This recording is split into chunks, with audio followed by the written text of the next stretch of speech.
नमस्कार दोस्तों, Bharat selection wing लखपड़ाबाग Barabanki के ऑफिशियल चैनल पर आप सभी का स्वागत है। डिक्टेशन रामधारी गुप्ता, खंड 2, प्रतिलेखन संख्या 17, स्पीड 80। स्टार्ट होगा 5 सेकंड बाद।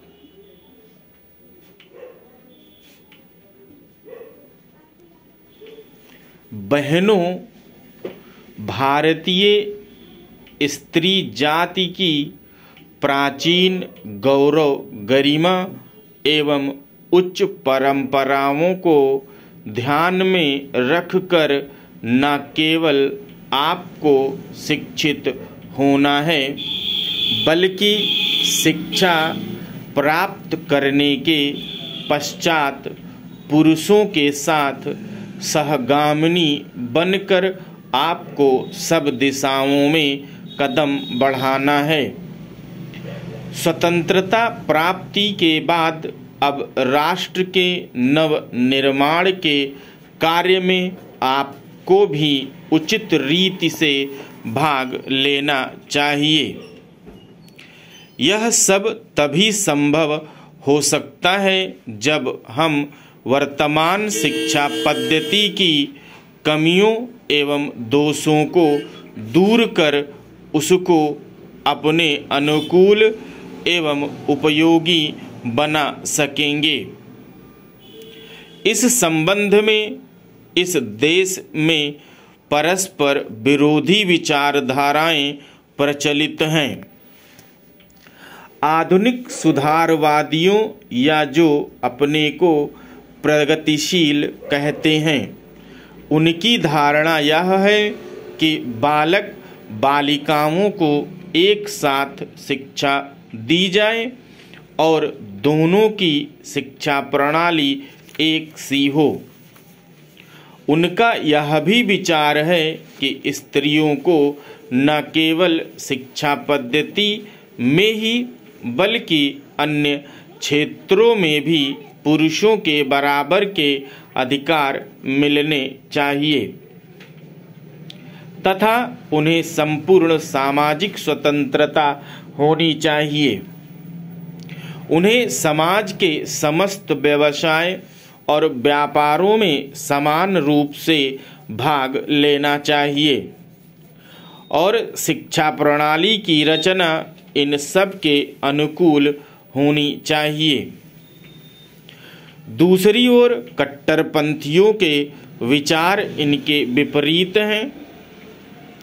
इस प्रकार स्त्री शिक्षा और अन्य बातों के संबंध में हमारे देश में वर्तमान समय में परस्पर विरोधी विचारधाराएं प्रचलित हैं। इन दोनों में से कौन सी विचारधारा उपयुक्त हो सकती है और किसके द्वारा हमारी संस्कृति एवं सभ्यता फल फूल सकती है, इस पर हमें ध्यान देना आवश्यक है। जहाँ तक मेरा अपना विचार है, मैं समझती हूँ कि हमारे लिए इन दोनों के बीच के मार्ग को अपनाना श्रेयस्कर होगा।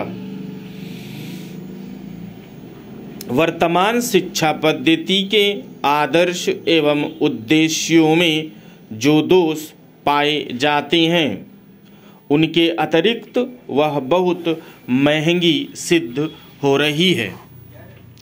प्रतिवर्ष हम अपने शिक्षालयों द्वारा हजारों विद्यार्थियों को तैयार करते हैं, जिनमें से बहुतों को नौकरियां न मिलने पर जीविका चलाना कठिन हो जाता है।